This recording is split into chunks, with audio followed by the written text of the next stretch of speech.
सोच ही रहे थे कि कर्म से सब कुछ होता है, कि परमात्मा से सब कुछ होता है, भगवान से सब कुछ होता है। तो इतने में नारद जी आ गए।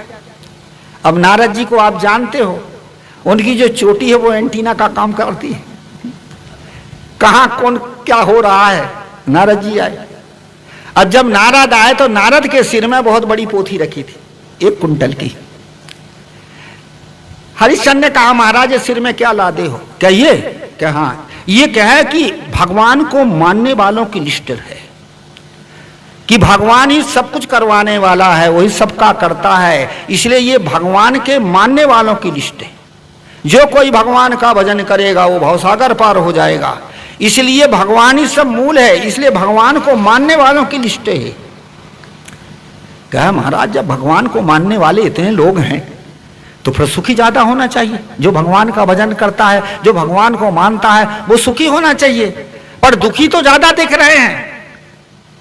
जब हरिश्चंद्र की वाक को जब नारद ने सुना कि मेरी कांख में देख, तो कांख में एक डायरी भी रखी थी। क्या ये क्या है? क्या ये कर्म करने वालों की लिस्ट है, ये भगवान को मानने वालों की लिस्ट है, खोपड़ी में जो धरी है, और ये है कर्म करने वालों की लिस्ट। क्या महाराज कर्म करने वाले कम है? कम ही तो है, इसलिए कर्म करने वाले ही, कर्म ही सब कुछ है, भगवान अलग से है नहीं। इसलिए कहा जाता है कि इन चीजों के मर्म को हम जानते नहीं हैं। ये हमारा सिद्धांत मैक्स हो गया है, हम विवेक नहीं कर पाते, मिल गया है। एक तो अब इधर भी मानते हैं भगवान भी है, इधर कहते कर्म से भी सब कुछ होता है। हमारे धर्मशास्त्र दोनों उदाहरण दे रहे हैं। सदगुरु कबीर क्या थे? वो मर्म को जानते थे, उन्होंने विवेक किया। कर्म का करवाने वाला कोई नहीं है, स्वयं तू ही है, आपन कर्म न मिटो जाई, कर्म का लिखा मिटे धो कैसे, जो जुग कोटि सिराई। अपने किए हुए कर्म का फल कोई मिटा नहीं सकता, वो स्वयं तुमको भोगना पड़ेगा। इसलिए ये सदगुरु कबीर का निर्णय है। इससे सिद्ध होता है कि हम जो है निर्णय के द्वारा परखने में आता है, हर चीज की हम परख करें। दुनिया को तो समझा नहीं सकते, परंतु यदि कोई सूत्र को समझे, कोई तरीका को समझे तो बात समझ में आए, और कोई अपने ही चलाव है तो कहां समझा सके। इसलिए जो है मैं बता रहा था कि जीव मर्म जाने नहीं, हम मर्म को जानते नहीं, जड़ और चेतन के यथार्थ मर्म को जानते नहीं। चेतन जीव अपने कर्म वासना के लेकर के, जैसी वासना है उसी प्रकार से शरीर बनाता है, और शरीर से फिर पूर्व किए हुए कर्म का भोग वर्तमान में भोग रहा है, उसी का नाम है सुख और दुख। गलत किया तो उसका फल गलत दुख भोग रहा है, अच्छा किया तो उसका फल जीवन में अच्छा भी आता। कभी कभी लोग कहा करते, गुरु जी ये जो है अच्छा और बुरा क्यों आता है? जब जीव सब कुछ करता है, ज्ञान स्वरूप है, तो गलत क्यों कर लिया जो उसका फल बुरा भोग रहा है? अरे तो शरीर में 2 चीज काम करती है, मैंने इस प्रसंग को पहले भी बता चुका हूं। एक मन है और एक चेतन है। चेतन में है ज्ञान और मन में है वासना। जब हमारे मन में दुर्वासना पैदा होती है, स्वार्थ पैदा होता है, मोह पैदा होता है, राग पैदा होता है, आसक्ति पैदा होती है, ये मन का, तो ये जब पैदा होती तो हम गलत कर लेते। और जब हमारे चेतन के तरफ से, ज्ञान के तरफ से, आत्मा के तरफ से विवेक पैदा होता है तो हम अच्छा भी कर लेते। कभी कभी अच्छा आदमी भी गलत कर लेता है। क्यों करता है? विधिवश सुजन कुसंगति परी, संजोग बस सज्जन भी कुसंग में पड़ जाता। क्यों पड़ता है? मन में वासना जाती है, इसलिए वो क्या हो जाता है कि सावधान नहीं होता, वासना घेर लेती, विकार घेर लेता। जब हम ध्यान में बैठते हैं तो ध्यान में यदि हम सजग ना हो तो कहां कहां के संस्कार आके घेर लेते हैं। वो क्या है? वो हमारे मन के विकार हैं जो हमें घेर लेते हैं, और यदि हम सावधान हो जाए तो विकार छट जाते हैं। इसी प्रकार से ये सावधानी कहां है? हमारे आत्मा की तरफ की। इसलिए मोह में आकर के अज्ञानी, मोह में आकर के, राग में आकर के व्यक्ति कर्म करता है। कहा कि नादते कस्य चित्त पापम ना चय सुकृतम विभु।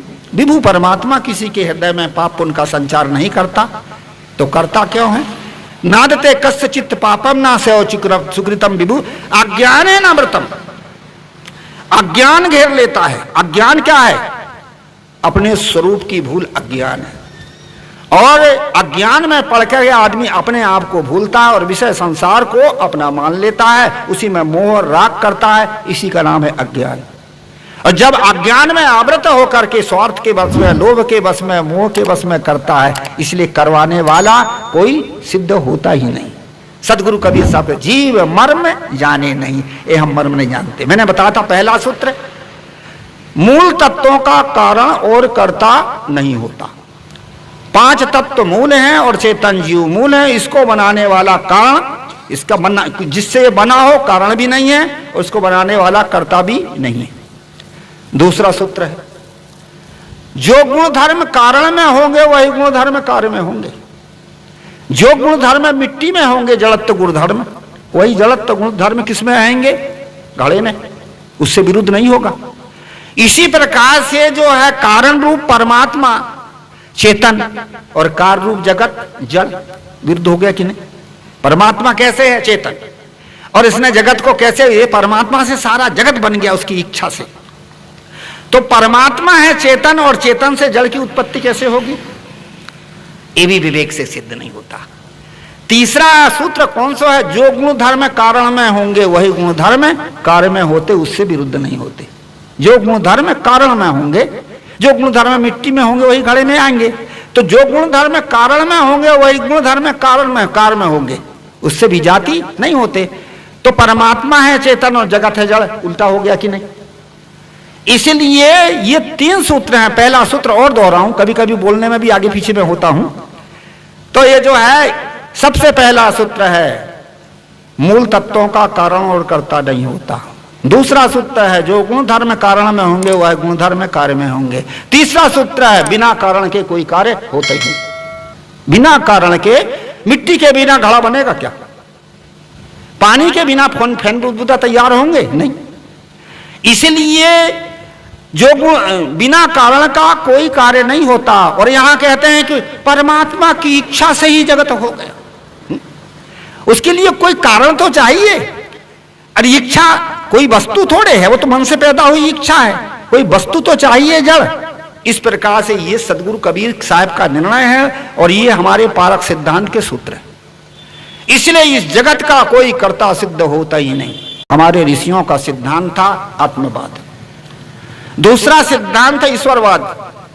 जो ईश्वरवाद सिद्धांत कब चला है? आर्यों से, जब आर्य भारत में आए और इन्होंने फिर ईश्वरवाद सिद्धांत चलाया। और ईश्वरवाद सिद्ध, ये दोनों सिद्धांत हमारे मिक्स हो गए। इसलिए ये दोनों सिद्धांत को मिक्स होने के कारण हम निर्णय नहीं कर पाते। अब आप कहो कैसे मिक्स हुए, मैं बताता हूं।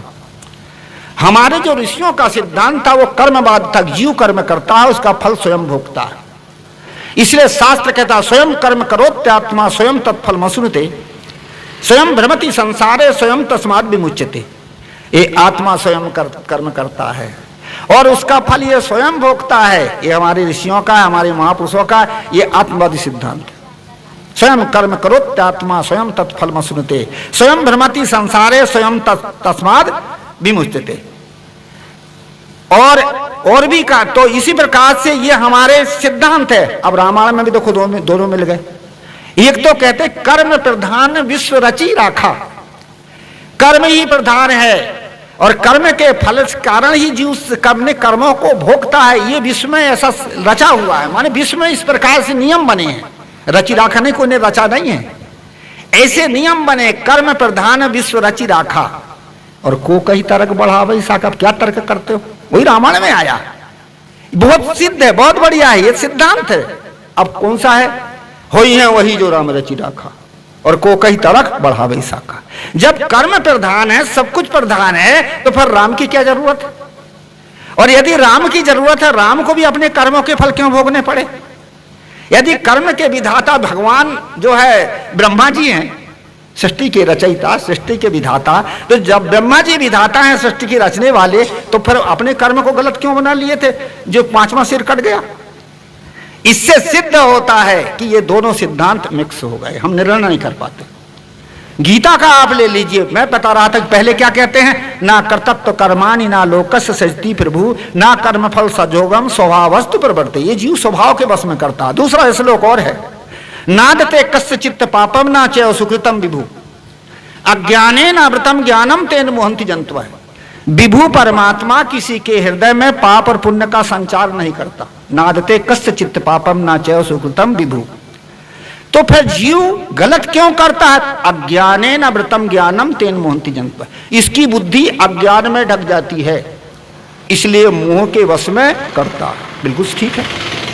और दूसरी तरफ कृष्ण फिर क्या कह रहे हैं? कहते हैं, हे अर्जुन, सब कुछ कराने वाला मैं ही हूं। अब सब कुछ कराने वाला ये तो कर्म की जरूरत क्या है? और कर्म है तो फिर परमात्मा की जरूरत क्या है? एक कभी कभी मैं एक उदाहरण दिया करता हूं। एक बार हरिश्चंद्र को शंका हो गई। अब हरिश्चंद्र को यह शंका हुई है, मैंने कहां से सुना? किसी संत से सुना था ये उदाहरण, कि हरिश्चंद्र को शंका हो गई कि एक तरफ कहते हैं कि कर्म से ही सब कुछ होता है, इसलिए अच्छा कर्म करो, जो है अच्छा काम करो, सत्य धर्म को स्वीकार करो, सब प्राणी सत्य हैं इसलिए सबकी रक्षा करो, इसलिए कर्म से ही सब कुछ होता है। दूसरे तरफ यह भी कहा जाता है कि सब कुछ करवाने वाला ईश्वर ही है। अब यदि ईश्वर सब कुछ करवाने वाला तो कर्म की क्या जरूरत है? और कर्म से सब कुछ है तो फिर ईश्वर की जरूरत क्या है? आपके अपने पसंदीदा YouTube चैनल खुशहाल जिंदगी टीवी का लक्ष्य आपको किसी भी तरीके से डोमिनेट करना नहीं है, ना ही आपके धर्म, मत, मजहब और परंपरा के खिलाफ बोलना है। हमारा मकसद है आपके भीतर जो परम सत्य सोया हुआ है उसे जगाना, किसी भी तरीके से परम सत्य को उद्घाटित करना हमारा मकसद है।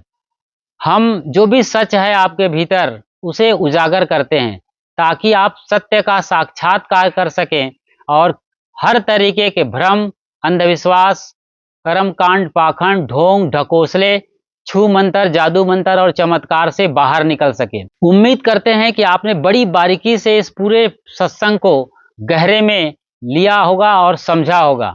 सचमुच में आंखें खोल देने वाला ये सत्संग प्रवचन है। इसी तरीके से आप गहराई में जाकर सद्गुरु संतों के प्रवचनों को समझिए और अपने भीतर जो भी अंधेरा है, जो भी अंदर में कचरा है उसे बाहर निकालिए ताकि आपका जीवन सार्थक हो सके और आप जीते जी मुक्ति का अनुभव कर सकें।